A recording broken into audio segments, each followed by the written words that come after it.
Sukanta Majumdar CA নিয়ে কি বললেন আমরা দেখে নেব। হবেই বলা হয়েছিল, মাননীয় গৃহমন্ত্রী আগেই বলেছিলেন সিএ রুলস রেগুলেশন আইন হয়ে গেছে ভারতবর্ষের সংবিধান অনুসারে, ভারতবর্ষের লোকসভা এবং রাজ্যসভা থেকে।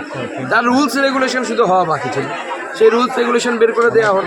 এর মাধ্যমে যারা উদ্বাস্তু মানুষ আছেন, যারা বাংলাদেশ থেকে ওপার থেকে ধর্মীয় কারণে এপারে আসতে বাধ্য হয়েছে, তাদেরকে নাগরিকত্ব দেওয়া হবে।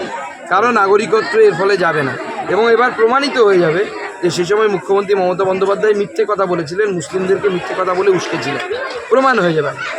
মুখ্যমন্ত্রী বলছে যে ঠিক এখন কেন, ভোটের আগে কেন, অন্য সময় করা যেত। অন্য সময় করলে উনি ডিস্টার্ব করতে, সেজন্য এখন করা হচ্ছে। এখন ডিস্টার্ব করতে পারবেন না, এখন কেন্দ্রীয় নির্বাচন কমিশন আছে। মুখ্যমন্ত্রী জানেন কেন করা হয়েছে, মুখ্যমন্ত্রী মানুষকে ভুল বোঝানোর জন্য উস্কানি দেওয়ার চেষ্টা করছে। আজকে ওনার বক্তব্যের মধ্যে যথেষ্ট উস্কানি ছিল, এবং আজকে রাত্রিবেলা থেকে যাতে কিছু করা হয় কিছু বিশেষ সাম্প্রদায়িক লোকেদের দ্বারা, তার উস্কানি মুখ্যমন্ত্রীর বক্তব্যে আছে। আজকে কোনোভাবেই সিএকে বরদাস্ত করা হবে না, আজকে খবর হয়েছে যখন কেন্দ্রের তরফ থেকে ঘোষণা করছে তার আগে তিনি সাংবাদিক বৈঠকে এমনটা বলেছেন। ওনার তো কিছু করার নেই, বরদাস্ত করা হবে না মানে ওনার পৈতৃক সম্পত্তি নাকি? দেশের সংবিধান বলছে কে নাগরিকত্ব পাবে পাবে না, সে তো ভারতবর্ষের লোকসভা এবং রাজ্যসভা ঠিক করবে। তাহলে ওনাকে বলুন লোকসভা রাজ্যসভা তুলে দিতে, উনি পশ্চিমবঙ্গ থেকে ঠিক করে, কলকাতা থেকে ঠিক করে পাঠিয়ে দিক, সেই অনুসারে গোটা দেশ চলুক। সেটা তো চলতে পারে না।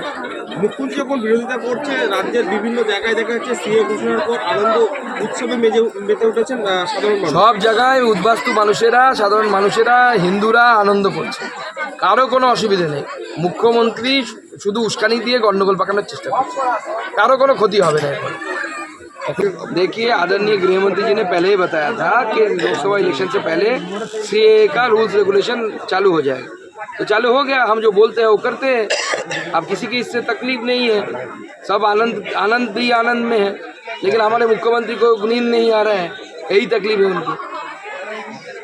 আপনারা দেখছেন নিউজ প্রাইম টাইমস, সঙ্গে থাকুন এবং দেখতে থাকুন নিউজ প্রাইম টাইমস।